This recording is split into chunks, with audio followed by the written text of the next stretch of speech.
Voice actor and singer Jodi Krangle knows the power of sound. From major brands to her award-winning podcast, Audio Branding, she explores how what we hear shapes what we feel and why great audio makes everything look better. This episode of The Rebel Rebel is brought to you by my book, BrandJitsu. I've spent over 25 years in the trenches helping artists, entrepreneurs, and brands stop being ignored. I took everything I've learned, the wins, the hard lessons, the frameworks that actually work, and I put it into one book.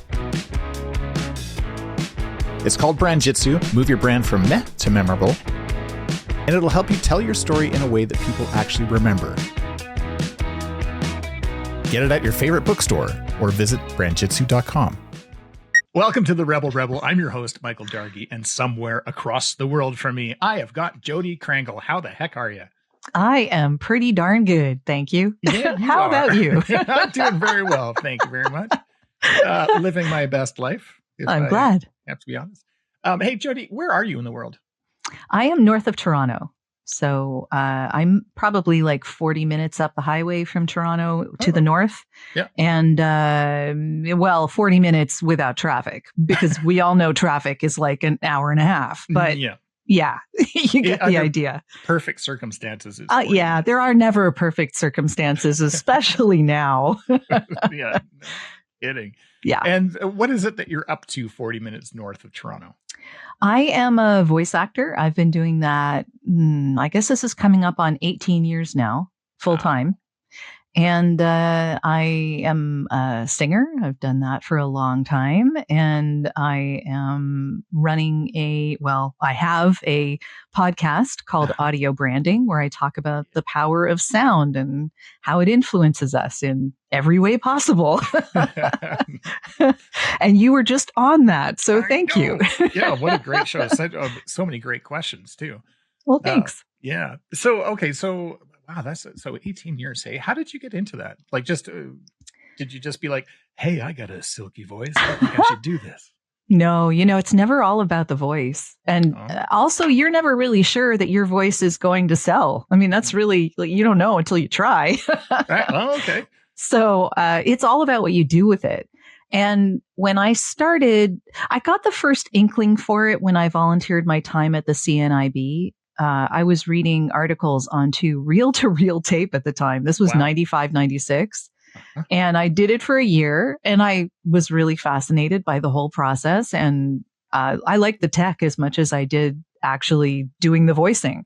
So, but it kind of stuck in my head for a while. I didn't really move on it until 2007, which is when I got so bored of what I had been doing, which was internet marketing and SEO.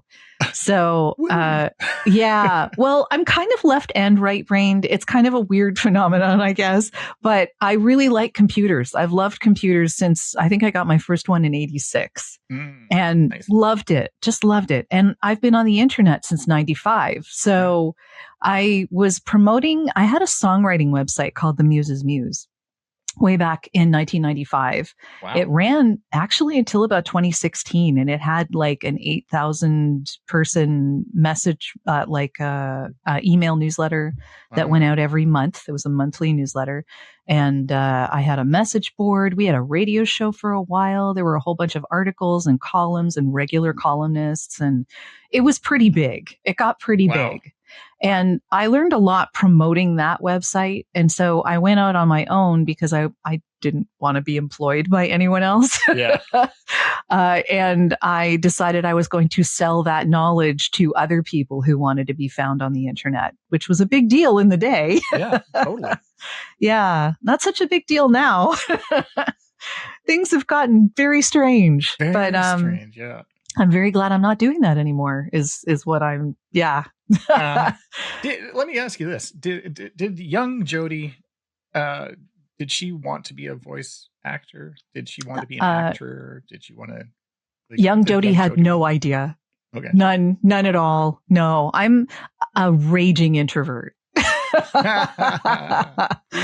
Yeah.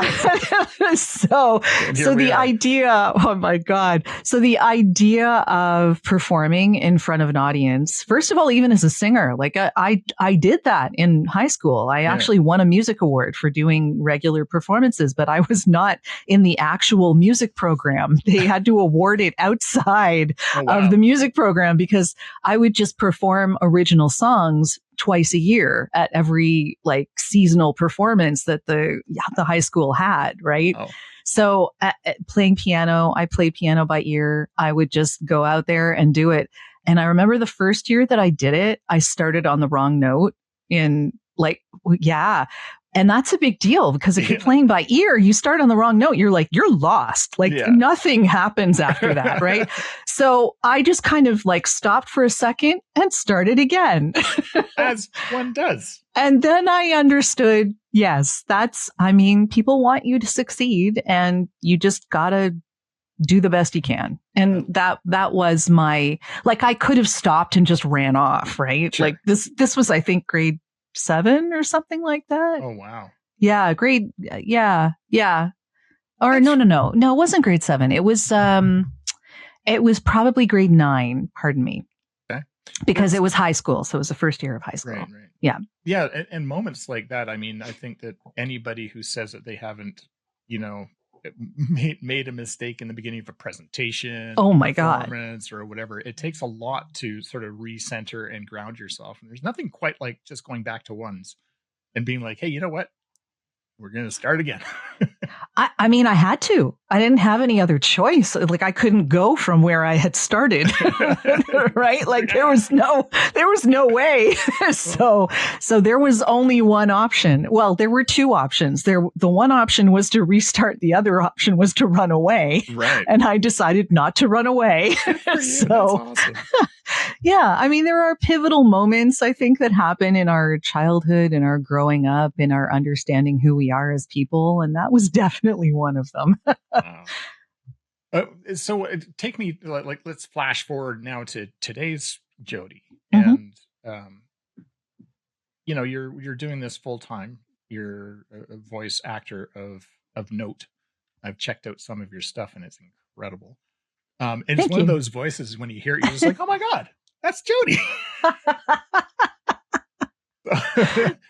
but it doesn't, what's funny is that it doesn't sound like you, but it sounds like you. That makes sense. Yeah. Well, there's a lot of production that goes into this kind of thing also. So it's still really cool for me to hear my voice out in the wild because again, like you said, it doesn't sound like me. Like it sounds like it sounds like a made up version of me. Right? Yeah. So like when I'm doing like Lind Canada commercials, like they sound like me, but like it almost isn't me. Yeah. Yeah. I mean, they direct you, right? So you go wherever they tell you to go. And as long as you can do that, you're good. What's your favorite direction that you love getting? Like when you hear it, you're just like, oh, this person gets it. I like being told energy, to add more energy, because to me, often that'll mean adding more smile. Right. So, but it's a different thing because every director has a different way of telling you how to do what they want you to do. Right. So it's very much a language of the moment and you really need to be on your toes. Yeah. So, that's something that you gain with experience. It just takes time. And as you do this more and more often, you'll see the same directions over and over from different people. Yeah. And in different contexts. So are you in studio or are you at your home? Like, do you do this in studio or do you patch in now? I've done them both ways, but for the most part right now, I am working in my own home studio. Yeah. In the booth that's just behind me. Yeah. And do you have like a monitor you bring in there? Like I do actually. Yeah. It mirrors my outside monitor, which is what I'm looking at right now. So I have one computer, one desktop computer, and I have a monitor out here, a monitor in the booth, and a USB keyboard that operates my computer outside. Oh, okay. So it's just basically mirroring everything in there is mirrored out here and vice versa. So I can run the session or record or whatever, use Source Connect, whatever, from inside there as much as I can from out here. Do you prefer the in-person direction or the virtual, or does it not matter? It honestly doesn't matter. I really like being in my home studio, mostly because then I can get more jobs accomplished in a day. I mean, the simple fact of the matter is, if I have to go to a downtown studio, that's 3 hours just driving. Yeah. And figuring out where to park, which is a freaking nightmare in downtown Toronto, let me tell you. Yeah. And all the associated anxiety that goes with that, as you know, a raging introvert that does not want to be out of my house. So I mean, you know, it's less so about being social and more just about the whole driving experience that is just a nightmare. Yeah, no kidding. And then, you know, you sit in a studio and they have you go through your paces. But often, and this happens a lot in Toronto and in Canadian studios, I believe, they have you there for 4 hours. Yeah. Like it can get a little crazy. And that's non-union. I am not union in Canada. I am financial core in the US. So I'm SAG-AFTRA, but financial core means I can do both non-union and union. Oh, okay. I don't want to ruin that by being union in Canada, because if I do that, then they're going to expect me to only do union in the US because they're sister unions, right? Yeah. So anyway, that would be like cutting off my arm, because most of the work that goes on here, unfortunately, isn't union. So, and in fact, they didn't even have an agreement for the union in the commercial industry here in Canada for at least 2 years, maybe longer. I think it just ended. I have no idea. Yeah, it's been bad for the commercial actors here in Canada. But the thing is that they like to have you in a studio. So you get there, they have you do whatever you're going to do, which could take 20 minutes, half an hour, whatever. And then you sit in the waiting room and you wait for the approval or for other people to finish their parts. They want everyone to remain there and available until everyone's had their say and everyone's done. And I mean, I understand. Yeah. In union, they would be paying you by the hour for being there. They're not paying me any extra. That's just time out of my day. Wow. That's just me sitting in their waiting room, trying, like, not eating, because if I eat, it changes my voice. Right. So I don't want to eat. I don't want to drink anything other than water. I have to sit there and wait. It's a big thing, you know? And I'm just starting to get to the point where I can get out of a session in 2 hours if I'm here. Right. Generally. I mean, yeah, sometimes it's longer than that. And, you know, you do what you do because they ask you to, and you want to be accommodating, and I do the best I can. But if I'm here and it's 4 hours, it's not great, but it's not horrible, because then I can have a job after that. Right. You know, if I'm in downtown Toronto, it's going to take me another hour and a half to get home. By then it's like dinner time, and that's my whole day. Yeah. Yeah, that doesn't sound fun. No, Have they ever brought you back for a pickup after all that time? Like, has it ever been worth it? Honestly, no. I've never been asked to do a pickup in, like, driving in. Wow. Or I haven't in probably, I don't know, 10 plus years. Wow. Yeah. Yeah. I mean, they do ask for pickups when I'm, you know, every once in a while. And often it's not because of me. It's because legal decided they needed to change the copy, or, you know, what, like, you never know. Right. or the end result was that the client liked it, and then they put it to picture and they put it out there, and they were like, nah, this isn't working. Let's just redo this line. Or, you know, that happens all the time too. So, but I can do that here. Yeah. Right. What's your favorite thing about this job that you do? I could pretty much do it from anywhere. I do really like that. Yeah. And I like being my own boss. I like that a lot. And honestly, all of my clients they're fantastic. Like everyone, what happens as you go through this as a career is that gradually the people who you don't enjoy working with as much kind of drop off. Yeah. Because you don't work with them as often. Yeah. So what's left is all of the people you really love working with. So over time, that just means, yeah, these are people who really appreciate what you do. They are great to talk to. They're very personable and fun when you're in a session.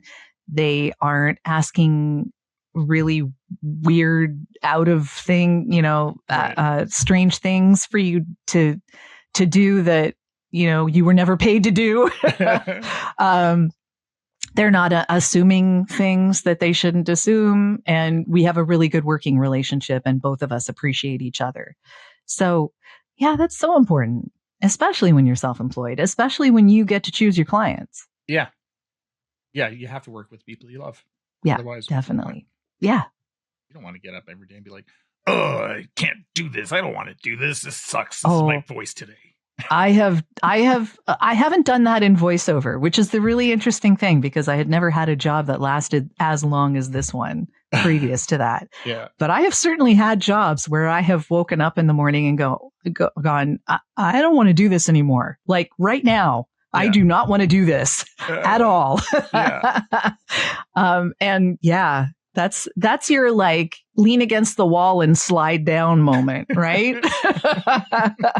I had one of those when I was in SEO and internet marketing. That's what I decided in 2007. I was like, I do not want to do this anymore. This is boring as know what. And I need to do something else. And that's when I decided to get into voiceover. Wow. Do you have character voices?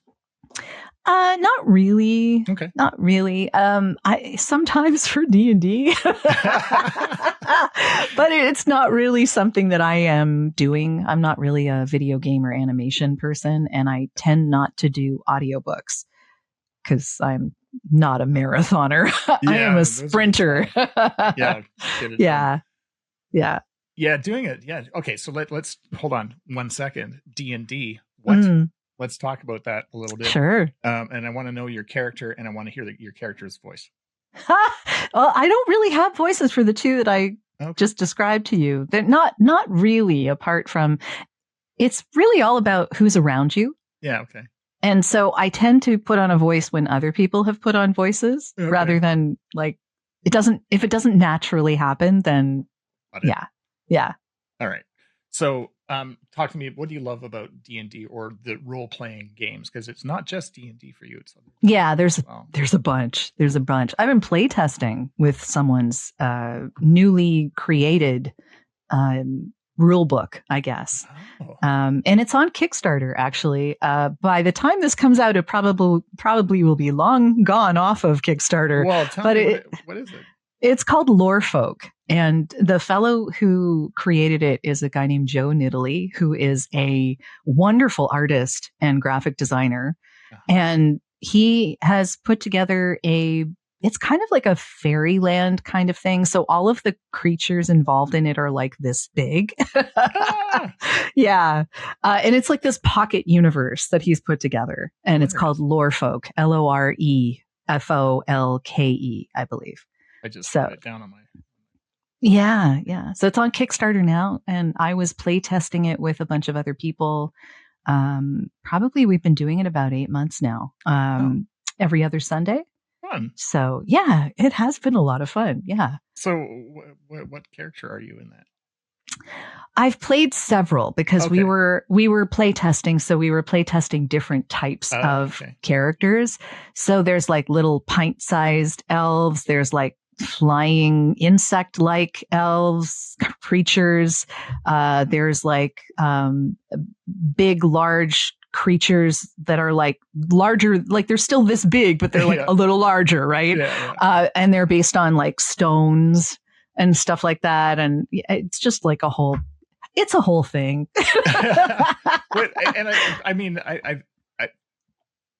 Is there something that attracts you to it? Is it the storytelling? Is it the immersiveness of it? Like, what is it that you're like, oh, I love this for this reason? It's both, actually. When Joe runs a game, it's very immersive. He has a great storyline in mind, and the people I'm playing with are all a lot of fun. So, I mean, it's improv at its best, really. Right? I mean, that's what it is. Yeah. So for me, that even helps my job. Oh, totally. Yeah. Oh, that's cool. And do you have your own dice? Or you do? Oh my God. Oh my God, Michael, I have a collection here. Like, I have a tackle box that is full of dice. Like, and I'm talking a big tackle box. I am not talking about one of the small ones. Plus, I have dice all over this office, everywhere. I have the hugest collection. I am like a dice dragon. Like, I could probably sit on a pile of them. And each one of them is beautiful. Oh, I'm sure. I could see how you could get, like, that's a collection worth having. I have no jewelry. You don't understand, Michael. Like, there's no jewelry. Like, I'm wearing like one piece. Like, I have my wedding ring, and that's pretty much it. Like, I don't, that's it. Everything else is dice. Everything else is dice. If I'm going to be like getting something to look pretty, it's going to be dice. And do you have like a little dice bag that you, and when you go to a game, so many. do you, like, pick which one you're going to have, like, for each character has a different set of dice. Oh, well, of course I do. Oh yeah, of course. Wild. I have all sorts of them. They are everywhere. I even have jade dice. I have like all sorts of dice that are, I have obsidian dice. I have all sorts of dice that have little like designs and stuff in them. I have one that has like a dragon eye in it. Wow. It's really cool. Yeah. I have like a whole bunch of them. So, okay. So, and I just have to ask, like, do you shop online? Do you go to gaming places? Every place you go, you're just like, oh, check out their dice. I used to go to, I went to Gen Con many, many years ago. I've been to Gen Con about 3 times, but I haven't been in like 15 years. And I've been to, Origins, which is in Columbus, Ohio. And, when I was there, and again, I haven't been there for probably 5-6 years, something like that, since before COVID. When I'm at these gaming conventions, definitely I am in the dealer's room buying dice. Oh, yeah. But every once in a while, some of the games that I'm playing remotely, they'll tell me about this really cool set of dice that they found from this really cool online shop, and I'll go looking. That's how the Dragon dice came to be. And Etsy shops, there are Etsy shops that make dice. There's all sorts of them. Do you have a favorite? No, they are all my children. Spoken like a true dice dragon. Oh, that is so cool. What else do you do for you? What is a Phil Jody's bucket activity? Oh, I watch a lot of mindless television. Okay, like what? A lot of anime, actually. Okay. And that's a fairly recent development, like probably in the last 2 years. I've really, really gotten into it. Really? Okay. What's your go-to? I am just finishing a series called The Dangers in My Heart, which is like it's all like it's like junior high love affair. Yeah, like, sure. It's like a lot of it is like school stuff. Yeah. But I like it because it's realistic in a way. Like there drama? Are some, there's definitely drama, and it's definitely junior high drama. Like none of it is huge, world changing stuff. Yeah. But it gave me some insight maybe into how a guy would be thinking about this, okay. which I found amusing. I found the girl's perspective amusing too, because of course I remember going through that. Right. But I never understood the other side of it. So yeah, I find it really hilarious. But there's there's a series out there called Free Run, which is kind of D&D like and very touching, kind of almost. It's about an elf who saved the world with a party and then had to live on, pretty much, because her party was all humans. Well, one was a dwarf, but and they're all not long-lived creatures. I mean, she's like 1,000-year-old elf, right? Like this is so this is sad. Yeah, it is kind of sad, actually, but it does explore things. It explores topics of like deeper topics, like how do you remember someone after that much time? What about them do you remember? How do you appreciate them so many years into the future? There's a lot of flashbacks in it, and it's very touching. And she is very, I guess she would be what some commentators on anime would call an alien, which means that she's outside of the experience of the everyday people around her. Gotcha. And she's kind of on the outside looking in. And you sympathize with her because she has a really good heart. Yeah. It's hard to see in the beginning because she kind of seems like she's unfeeling. Right. But I mean, how do you live that long and not try to protect yourself in some way, right? Like, so really, there are lots of really interesting themes that are explored in these kinds of things. So yeah, it can be really lightheaded. It can be lightheaded, lighthearted kind of school stuff. And then it can be, like really silly, stuff. And it can be really deep. So it's storytelling. It's all storytelling. I just love animation in general. Yeah. Do you buy like manga books or anything like that? I read some of them online. Okay. But I don't really, not a whole lot. I do read some web comics. There's what are your top picks? Well, there's what is it called again? It's called Webtoon. So I have Webtoon. And there's a whole bunch of different types of things.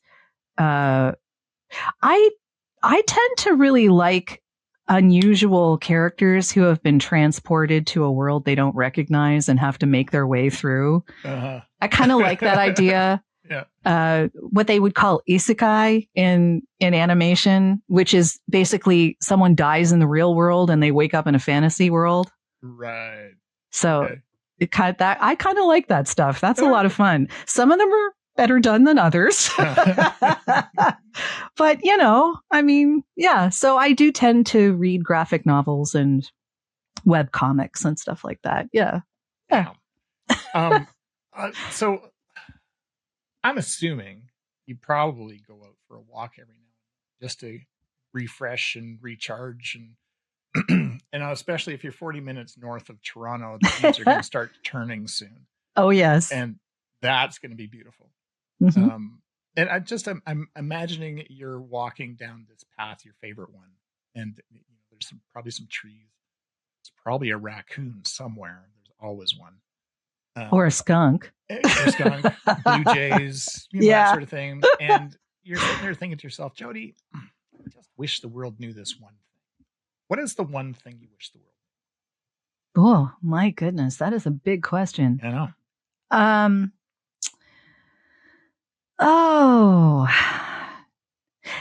I think some of the things that we think are going to be so super important just aren't really that important. And it's almost like if someone doesn't like you, that's them and that's you, and you are not the center of the universe of everybody. And that's totally fine. But I think we all assume that people care. Do you know what I mean? Like I think we all assume that like we are the center of our being, we are the center of our universe, and everyone cares about us the way that like we are their center of the universe. But we are not. They are thinking of themselves, not you. Yeah. So there's a lot of assumptions we make based on that is wrong, and that can set us up for a lot more anxiety than we need. That's very helpful. Thank you. I have to remind myself of it often. Yeah. There's been times where I've have to remind myself that no, nobody gives a shit. They're not thinking about you right now. They're thinking about this other thing. Pretty much. Yeah. Yeah. Yeah. What's your when you have a craving, what does that usually look like in terms of, do you have like a favorite snack food you go after? Do you go out for pasta dinner? Like what does that look like? Oh, my relationship with food is a weird one. Okay. I have been fighting my weight since the day I don't know, since I could look in a mirror, probably. Yeah. I mean, I think there are a lot of women in my position. Mm-hmm. And my family naturally drifts towards putting more weight on. And so I have to be really careful. And I mean, I love sweet things. I have always said that I have a sweet tusk.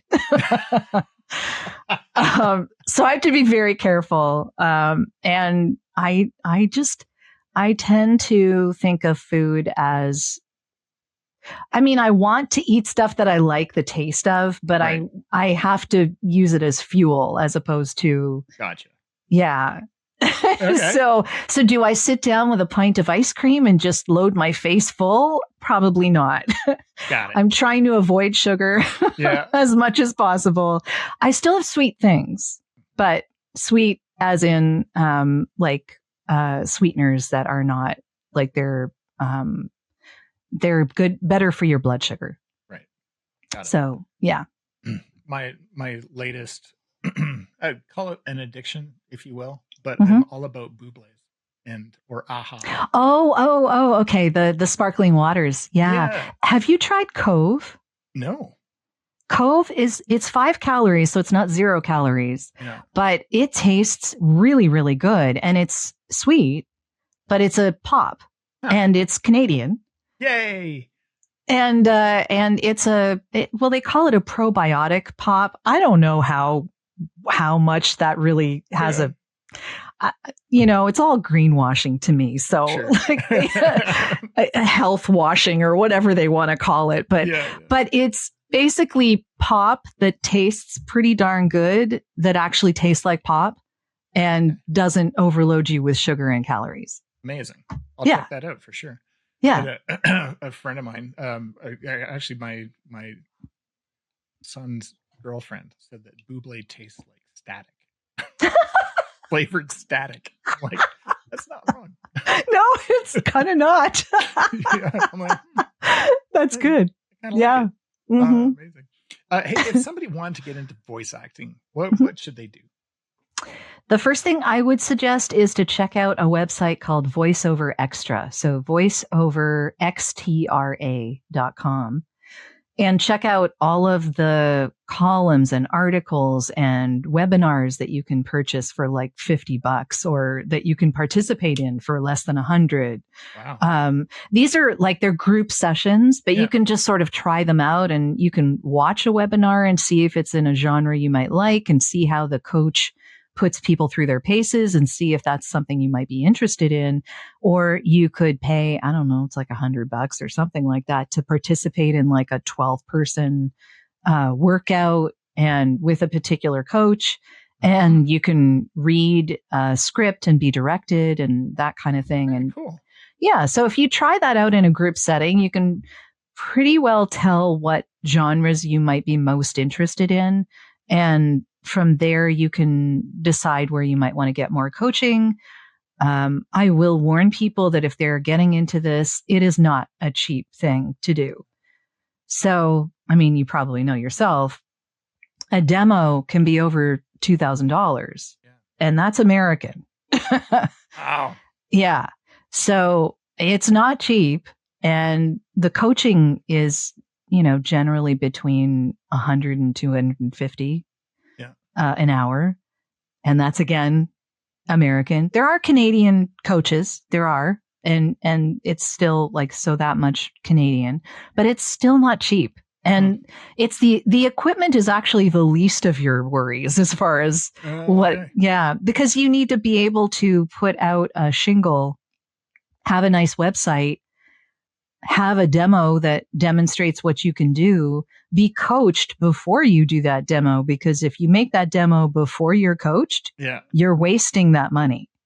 And that's a lot of money to waste. Yeah. Yeah. And then it takes time. And especially right now, when all of us could just be replaced by AI with the press of a button, you got to be really good. Yeah. So thinking you're going to make it just by hanging up your shingle and saying, "Hey world, I'm out here. Hire me." It doesn't happen. And it's certainly not going to happen now in the age of AI, because they'll go to AI before they'll go to you. Crazy. Yeah. Yeah. So what you want is your own clients that regularly come back to you and that trust you to do it quickly and with a minimum of fuss, and to do it in the way that they want you to do it, that you understand that, and to have some talent.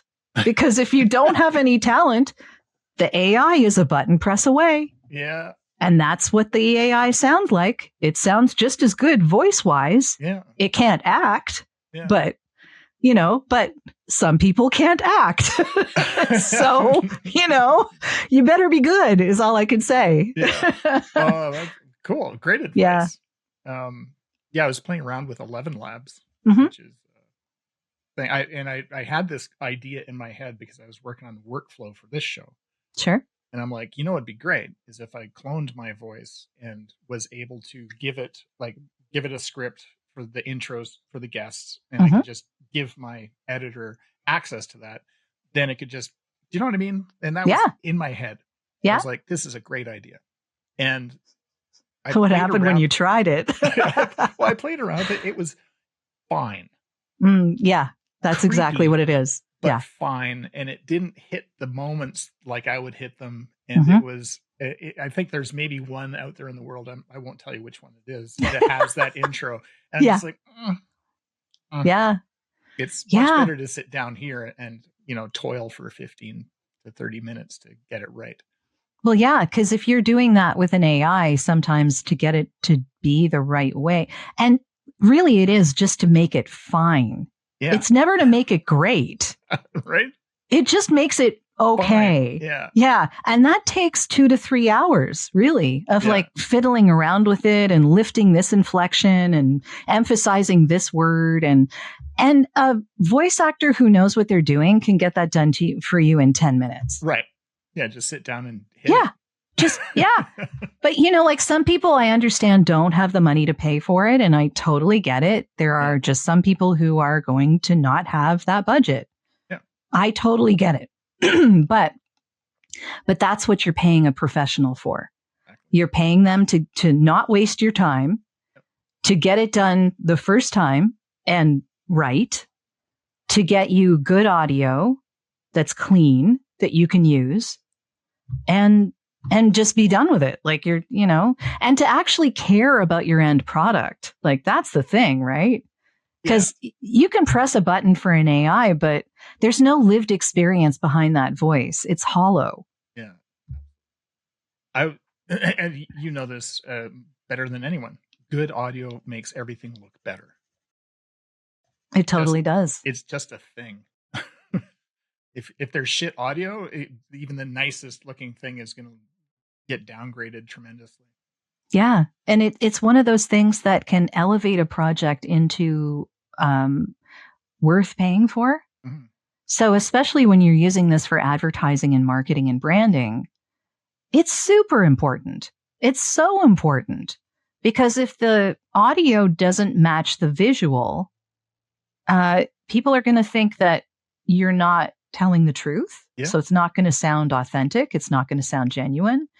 And people aren't going to spend money on a product if they think you're cheaping out on the advertising. Absolutely.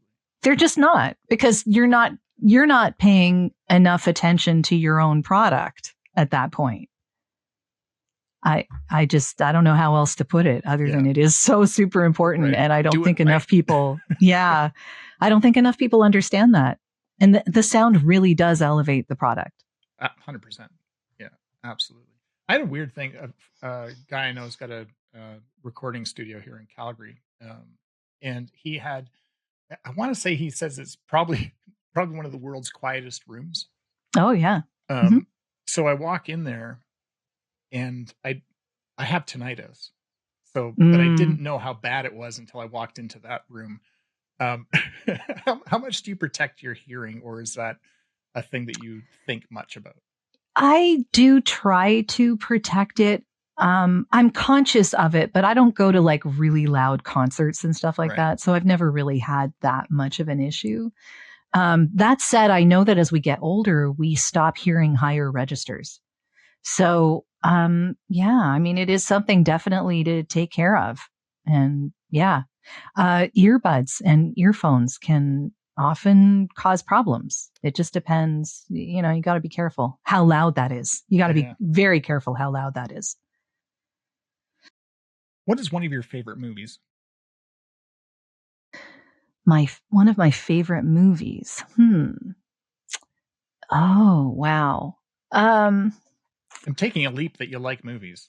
I do. I do, but my movie preferences are probably not going to be along the lines of anyone educated in film.